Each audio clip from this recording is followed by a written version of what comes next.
અને હવે નજર કરીએ અન્ય સમાચાર પર। સમાચાર અમદાવાદથી મળી રહ્યા છે। પાલડીમાં ચિલ્ડ્રન હોસ્પિટલમાં આગનો બનાવ।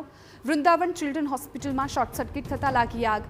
ફાયરની 2 ગાડીઓએ આગ પર મેળવ્યો છે કાબુ। આગ લાગી ત્યારે હોસ્પિટલમાં 10 દર્દીઓ હતા દાખલ। તમામ દર્દીઓને સલામત ઉતારી લેવામાં આવ્યા છે।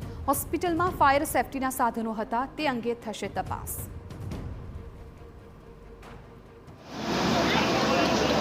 ઉપકરણો હતા એની તપાસ કરવામાં આવશે। હાલ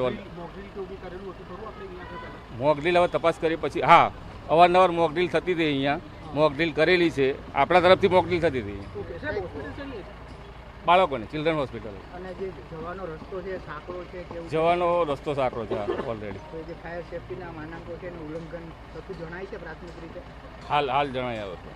અમદાવાદ શહેરમાં બાળકોની હોસ્પિટલમાં આગ લાગવાની ઘટના સામે આવી છે, જેમાં સીધા જ દ્રશ્યો જોઈ રહ્યા છો। પાલડી ખાતે આવેલી જે ચિલ્ડ્રન હોસ્પિટલ છે, જ્યાં આગળ આગ લાગવાને કારણે આપ દ્રશ્ય જોઈ રહ્યા છો કે લગભગ તમામ જે વસ્તુઓ છે હોસ્પિટલની તે બળીને ખાક થઈ ચૂકી છે।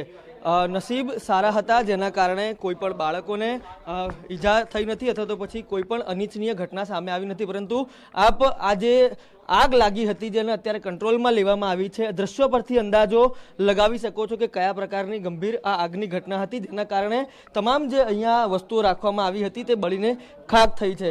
સ્વાભાવિક રીતે આ પ્રકારની આગ છે તેણે અનેક સવાલો અગાઉ પણ ઊભા કર્યા છે, પરંતુ ક્યાંક ને ક્યાંક હોસ્પિટલ સંચાલકોની બેદરકારીને કારણે જે ઘટનાઓ છે તે સામે આવતી રહે છે। અહીંયા ફાયર વિભાગના સાધનો એક્ટિવ હતા કે કેમ, આ ઉપરાંત જે હોસ્પિટલમાં આવવા જવાનો માર્ગ હતો તે પણ જે નિયમાનુસાર હતો કે કેમ, તેના ઉપર પણ અત્યારે ગંભીર સવાલ છે। તેને લઈને ફાયર વિભાગ દ્વારા જે એક્શન લેવામાં આવશે તે પ્રકારની વાત કહેવામાં આવી છે। અહીંયા કેટલાક લોકો છે તેમની સાથે વાત કરશું।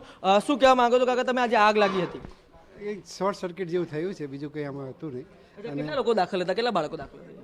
10 પેશન્ટ હતા, પણ પેશન્ટ ફટાફટ નીકળી ગયા, કારણ કે આગ લાગી છે કન્સલ્ટિંગ રૂમમાં લાગી હતી। આજે રવિવારના કારણે કન્સલ્ટિંગ રૂમ બંધ હતો ટોટલી, બીજું બધું કન્સલ્ટિંગ બંધ હોય છે। અંદર જે પેશન્ટ હતા ફટાફટ અહીં સ્ટાફ ટોટલી મોજૂદ હતો, દરેક સ્ટાફે ફટાફટ પહેલાં પેશન્ટોને બધાને બહાર કાઢી નાખ્યા છે ટોટલી। બાળકો દાખલ કેટલા હતા અહીંયા? 10 બાળકો હતા। હવે છે ક્યાં ટ્રાન્સફર કરવામાં આવ્યા છે? એપલ હોસ્પિટલમાં ટ્રાન્સફર કરી દીધા છે। 10 બાળકો હતા, તેમને અહીંયાથી ખસેડી દેવામાં આવ્યા છે। નસીબ સારા હતા, જેના કારણે કંઈ પણ વધારે થયું નથી, પરંતુ જો કંઈક વધુ થયું હોત તો તેની જવાબદારી કોણ હતી? જે નિયમો છે તેનું યોગ્ય પાલન થયું છે કે કેમ, તેને લઈને પણ હજુ અનેક સવાલો ઊભા થઈ રહ્યા છે। કેમેરા પર્સન તોસીફ મલિક સાથે રોનક વર્મા, TV9 અમદાવાદ।